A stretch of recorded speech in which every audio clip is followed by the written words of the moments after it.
Hey everyone, welcome back to our channel target DElEd और BEd में आप सभी का स्वागत है। सो गाइज, आज हम डिस्कस करने वाले हैं आपका पार्ट 4 जो कि आपका एसएसटी सब्जेक्ट हमने लिया है। लास्ट क्लास में हमने काफ़ी चीज़ें डिस्कस कर ली थी। आज हम डिस्कस करने वाले हैं कुछ टॉपिक्स जो है आपका खिलाफत आंदोलन, असहयोग आंदोलन क्या था, चोरा चोरी कांड क्या था, काकोरी कांड, स्वराज दल और साइमन कमीशन, बारदोली सत्याग्रह और नेहरू रिपोर्ट क्या थी। इनके बारे में हम डिटेल्स में जानेंगे क्योंकि ये चीज़ें आपकी बहुत ज़्यादा पूछी जाती हैं। सो वीडियो यूजफुल हो तो लाइक जरूर करना, शेयर जरूर करना और चैनल को सब्सक्राइब कर देना। सो स्टार्ट करते हैं। फर्स्ट है आपका खिलाफत आंदोलन। भारतीय मुसलमान तुर्की के सुल्तान को इस्लाम का खलीफा मानते थे। प्रथम विश्व युद्ध में तुर्की मित्र देशों के विरुद्ध लड़ रहा था। युद्ध के समय ब्रिटिश राजनीतिज्ञों ने भारतीय मुसलमानों को वचन दिया था कि वे तुर्की साम्राज्य को किस तरह का नुकसान नहीं पहुंचाएंगे, लेकिन युद्ध की समाप्ति के बाद ब्रिटिश सरकार ने तुर्की साम्राज्य का विघटन करने का निश्चय किया, जिससे भारतीय मुसलमानों की सहानुभूति तुर्की के प्रति हो गई। तुर्की साम्राज्य के विभाजन के विरुद्ध हुए खिलाफत आंदोलन ने उस समय जोर पकड़ लिया कि जब उसे गांधी जी ने हिस्सेदारी की। खिलाफत आंदोलन मुस्लिम बाहुल्य प्रांतों, बंगाल, उत्तर पश्चिमी सीमा प्रांत और पंजाब के ज्यादा तीव्र था। 19 अक्टूबर 1919 को समूचे देश में खिलाफत दिवस मनाया जाता है। सो आपसे एमसीक्यू में पूछा जाता है कि खिलाफत दिवस कब मनाया जाता है, तो 19 अक्टूबर 1919। ठीक है। नेक्स्ट आपका आता है असहयोग आंदोलन आखिर क्या था। आप सभी ने पढ़ रखा होगा, वैसे फिर भी मैं आपको डिटेल में बताने वाली हूँ। रॉलेट एक्ट आपने पढ़ा है। जलियांवाला बाग कांड और खिलाफत आंदोलन के उत्तर के रूप में गांधी जी ने 1 अगस्त 1920 को असहयोग आंदोलन प्रारंभ करने की घोषणा कर दी। सितंबर 1920 में कलकत्ता के विशेष अधिवेशन में, पुनः दिसंबर 1920 में नागपुर के कांग्रेस अधिवेशन में इसका समर्थन किया गया। असहयोग आंदोलन में हिंदू मुस्लिम एकता का एक प्रकटीकरण यानी कि उसे प्रकट किया गया। असहयोग आंदोलन के कार्य के 2 प्रमुख भाग थे, यानी कि 2 पार्ट्स के इस आंदोलन के, जिसमें एक रचनात्मक तथा दूसरा नकारात्मक। तो रचनात्मक कार्यक्रमों में शामिल था राष्ट्रीय विद्यालय तथा पंचायती अदालतों की स्थापना और अस्पृश्यता का अंत, हिंदू मुस्लिम एकता, स्वदेशी का प्रसार और कताई बुनाई, यानी कि आपकी कढ़ाई बुनाई जो आप लोग करते हैं। नकारात्मक कार्यक्रमों में सरकारी उपाधियों, प्राश्चित्र पत्रों को लौटाना, सरकारी कॉलेज, स्कूलों, अदालतों, विदेशी कपड़ों आदि का बहिष्कार करना, जो अब हमारे कोविड के टाइम पर चल रहा है। सरकारी उत्सवों समारोह का बहिष्कार करना, विदेशी वस्तुओं का बहिष्कार तथा स्वदेशी को प्रचार, अवैतनिक पदों से और स्थानीय निकायों के नामांकित पदों से त्यागपत्र आदि सम्मिलित हुए थे। ये सारी चीजें थी आपकी असहयोग आंदोलन में। आप लोग स्क्रीनशॉट ले लीजिए या वीडियो को पॉज करके पढ़ सकते हैं। नेक्स्ट हम बात करेंगे आपका चोरा चोरी कांड क्या था। उत्तर प्रदेश के गोरखपुर जिले में स्थित चोरा नामक स्थान पर 5 फरवरी 1922 को एक भयानक घटना घटित चोरा चोरी कांड के नाम से चर्चित। इस घटना के अंतर्गत भीड़ ने पुलिस के 21 जवान व थानेदार के थाने में बंद करके आग लगा दी। चोरी चोरा की घटना से गांधी जी इतने आहत हुए कि उन्होंने शीघ्र ही असहयोग आंदोलन को समाप्त करने का निर्णय लिया। यह था आपका चोरा चोरी कांड। तो अब हम डिस्कस करेंगे आपका काकोरी कांड। देखिए गाइस, मैं आप सभी को कंप्लीट नोट्स इसलिए प्रोवाइड कर रही हूँ क्योंकि आप सभी के पास बुक्स नहीं होती, कुछ लोगों के पास पीडीएफ नहीं होती। सो मेरे चैनल पे आपको बुक्स भी अवेलेबल है, नोट्स भी फ्री में।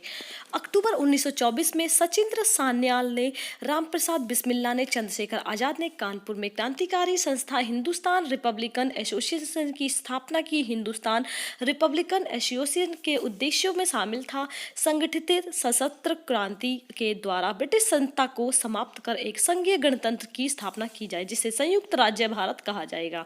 आंदोलन की सफलता के लिए शस्त्र और धन एकत्र करने के लिए राजनीतिक डकैतियों सहित राजनीतिक अपहरण व हिंदुस्तान रिपब्लिकन की अनेक शाखाएं स्थापित की जाए।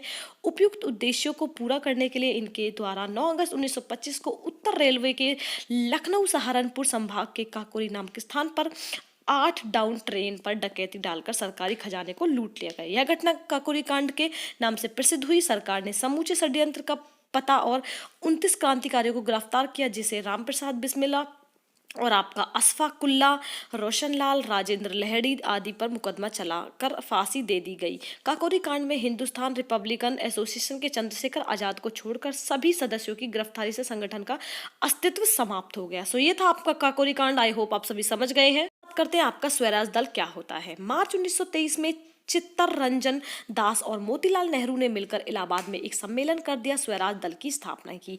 इस नए दल को कांग्रेस के अंदर ही समूह के रूप में कार्य करना था। इसे कांग्रेस के कार्यक्रम को ही स्वीकार किया। इसने नवंबर 1923 में होने वाले चुनाव में लड़ने का विचार किया। बाद में स्वास्थ्य खराब होने पर 1924 में गांधी जी को जेल से छोड़ दिया गया और स्वराजवादियों ने गांधी जी के रचनात्मक कार्यक्रम अर्थात छुआछूत दूर करने, हिंदू मुसलमान एकता, चरखा और नशाबंदी को स्वीकार किया। नवंबर 1923 में विधानमंडलों के चुनाव हुए।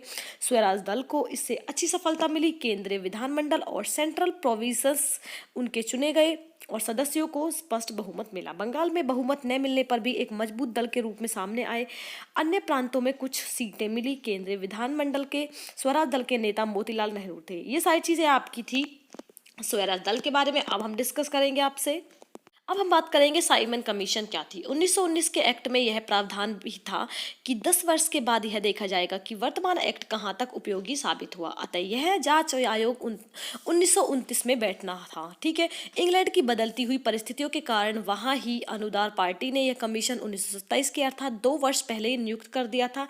इसके अध्यक्ष सर जॉन साइमन के कारण यह साइमन कमीशन के नाम से जाना जाता है। एमसीक्यू में पूछा जा सकता है कि साइमन कमीशन का नाम क्यों पड़ा, तो क्यों पड़ा, इसके अध्यक्ष सर साइमन जॉन के नाम के ऊपर। ठीक है, इसे 7 सदस्य थे और कोई भी भारतीय न था। इसे व्हाइट मैन कमीशन भी कहते हैं, यानी कि आपकी जो साइमन कमीशन है उसको हम व्हाइट मैन कमीशन के नाम से भी जानते हैं। कमीशन के भारत आगमन से पूर्व ही इसका विरोध प्रारंभ हो गया। देश के सभी प्रमुख नगरों में नवयुवकों ने हड़ताल करके काली झंडियां दिखाकर साइमन कमीशन वापस जाओ के नारों से इसका स्वागत किया। केंद्रीय विधानसभा ने साइमन का स्वागत करने से मना कर दिया। लखनऊ में पंडित जवाहरलाल नेहरू ने व गोविंद बल्लभ पंत के नेतृत्व में प्रदर्शन हुआ। लाहौर में लाला लाजपत राय के नेतृत्व में विशाल जुलूस निकाला। पुलिसकर्मी अधिकारी सैंडर्स ने लाजपत राय पर लाठी से प्रहार किया, जिसके उसे गंभीर चोटें आई, उनकी मृत्यु हो गई। साइमन कमीशन की रिपोर्ट मई 1930 में प्रकाशित हुई। इससे यह माना जाता है कि प्रांतों में प्रचलित दोहरे शासन का प्रयोग सफल नहीं रहा और इसे समाप्त कर प्रांतीय स्वायत्तता की स्थापना की और इसे अल्पसंख्यकों के लिए गवर्नर जनरल और गवर्नरों की विशेष अधिकार देने की बात की गई। शक्तिशाली केंद्र सांप्रदायिकता के आधार पर मताधिकार बढ़ाने, सेना का भारतीयकरण और विधानमंडल के पुनर्गठन, गृह सरकार की शक्ति की कमी और देशी रियासतों की प्रतिनिधित्व की बात कही गई। इसके साथ ही वर्मा को भारत से और सिंह को बंबई प्रांत से अलग करने का कहा गया। उत्तर पश्चिमी सीमा प्रांत को पूरी तरह प्रांत का स्तर देने से मना कर दिया गया और संविधान को लचीला बनाने की बात की गई। भारतीयों ने इस रिपोर्ट को अस्वीकार कर दिया क्योंकि इसके आकांक्षाओं के अनुरूप कहीं भी औपनिवेशिक स्वराज स्थापना की बात नहीं कही गई। इस कमीशन की रिपोर्ट 1935 के एक्ट का आधार बनी और ब्रिटिश सरकार के लिए एक महत्वपूर्ण दस्तावेज बना।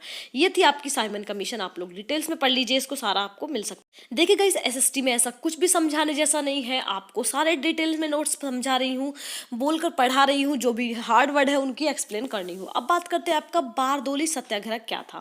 गाइस, इस जो वीडियो है आपकी, इसमें सारे टॉपिक्स बहुत ज़्यादा इंपॉर्टेंट है। सो हम बात करते हैं बारदोली सत्याग्रह।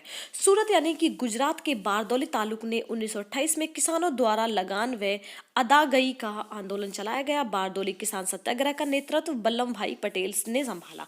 बढ़ी हुई लगान के विरुद्ध सरकार को पत्र लिखकर पटेल ने जांच करने की मांग की। पटेल द्वारा लगान व उदाई हेतु किसानों को संगठित किया गया। वल्लभ भाई पटेल के नेतृत्व में बारदोली का सफल किसान आंदोलन संपन्न हुआ। गांधी जी ने आंदोलन की सफलता पर कहा, बारदोली संघर्ष चाहे जो कुछ भी हो, यह स्वराज की प्राप्ति के लिए संघर्ष नहीं है, लेकिन इस तरह का हर संघर्ष, हर कोशिश हमारे स्वराज के करीब पहुंच रही है। बारदोली सत्याग्रह के समय ही यहाँ की महिलाओं की ओर से गांधी जी ने वल्लभ भाई पटेल को सरदार की उपाधि प्रदान की। एक न्यायिक अधिकारी ब्रूमफील्ड और राजस्व अधिकारी मैक्सवेल ने सारे मामले की जांच की और रपट में लिखा 30% लगान बढ़ोतरी लगाती, इसका घटकर 6.03% कर दिया। ये था आपका बारदोली सत्याग्रह। डिटेल में जान लेते हैं नेहरू रिपोर्ट क्या थी। इस बीच भारतीय सचिव लॉर्ड बर्कनहेड ने ब्रिटिश पार्लियामेंट में भारतीय को एक ऐसे संविधान निर्माण की चुनौती दी जो सभी का मान्य था। कांग्रेस ने इस चुनौती को स्वीकार किया। 28 फरवरी 1928 में एक सर्वदलीय सम्मेलन बुलाया गया, जिसे 29 संस्थाओं ने भाग लिया। 10 मई 1928 को बंबई में दूसरी बैठक हुई, जिसमें 8 व्यक्तियों की एक समिति भावी संविधान की रूपरेखा तैयार करने को कहा गया। देखिए गाइस, ये सारी चीजें आप लोग पढ़ लीजिए। देखिए, नेहरू रिपोर्ट के नाम से प्रचलित उस रिपोर्ट में की गई सिफारिशें कुछ इस प्रकार थी। क्या क्या सिफारिशें की गई? भारत का डोमेनियन स्टेट अधिराज्य का दर्जा मिला। भारत एक संघ होगा जिसका नियंत्रण केंद्र के दिसदनीय विधानमंडल होगा। विधानमंडल निम्न सहन के प्रति उत्तरदायी होगा। ठीक है। गवर्नर जनरल की स्थिति संवैधानिक मुखिया भर की रहेगी। सांप्रदायिक आधार पर पृथक निर्वाचन मंडल की मांग स्वीकार नहीं की गई। ठीक है। नागरिकता को परिभाषित करते हुए यानी कि डेफिनेशन देते हुए प्रतिपादित किया गया। ठीक है। ये सारी चीजें आप लोग देख लीजिए। सांप्रदायिक आधार पर पृथक निर्वाचन मंडल की मांग को स्वीकार न करने के कारण मुस्लिम लीग ने नेहरू रिपोर्ट का अस्वीकार कर दिया और मोहम्मद अली जिन्ना ने अलग से एक 14 सूत्रीय योजना पेश की। ये सारी चीजें थी। इसी प्रकार जवाहरलाल नेहरू, सुभाष चंद्र बोस आदि युवा डोमिनियन राज्य की मांग पर असंतुष्ट थे और उन्होंने पूर्ण साम्राज्य की मांग की। ठीक है। ये सारी चीजें थी आपके इसमें। थोड़े कुछ पॉइंट जान लेते हैं। इस समिति ने अपनी रिपोर्ट जुलाई 1928 में प्रकाशित की, जो नेहरू रिपोर्ट के नाम से प्रचलित हुई। रिपोर्ट में की गई सिफारिशें कुछ इस प्रकार थी। ये सारी चीजें मैंने आपसे अभी डिस्कस कर ली, तो थोड़ा सा नीचे जाकर आपसे डिस्कस कर लेती हूँ। ये सारे पॉइंट्स आपके बहुत इंपॉर्टेंट थे, तो आप लोग अच्छे से पढ़ लीजिए इनको। ठीक है। अंत में 1928 ईस्वी में कांग्रेस के कलकत्ता अधिवेशन में यह प्रस्ताव जो था वो पास कर दिया गया। अंग्रेज सरकार 1 वर्ष के भीतर भारत को डोमेनियन राज्य का दर्जा नहीं देती थी, तो कांग्रेस पूर्ण स्वराज को अपना लक्ष्य घोषित करेगी। अंग्रेज सरकार द्वारा 1 वर्ष के भीतर डोमेनियन राज्य का दर्जा न देने के कारण जवाहरलाल नेहरू की अध्यक्षता के हुए कांग्रेस के प्रसिद्ध लाहौर अधिवेशन में पूर्ण स्वतंत्रता को राष्ट्रीय आंदोलन का लक्ष्य घोषित किया गया और 31 दिसंबर 1929 की मध्य रात्रि में रावी नदी के तट पर पंडित जवाहरलाल नेहरू ने भारतीय स्वतंत्रता का प्रतीक तिरंगा झंडा लहराया। यहाँ आपका ये चैप्टर खत्म होता है। आप सभी के लिए वीडियो यूजफुल हो तो लाइक जरूर करना, शेयर जरूर करना और चैनल को सब्सक्राइब कर देना।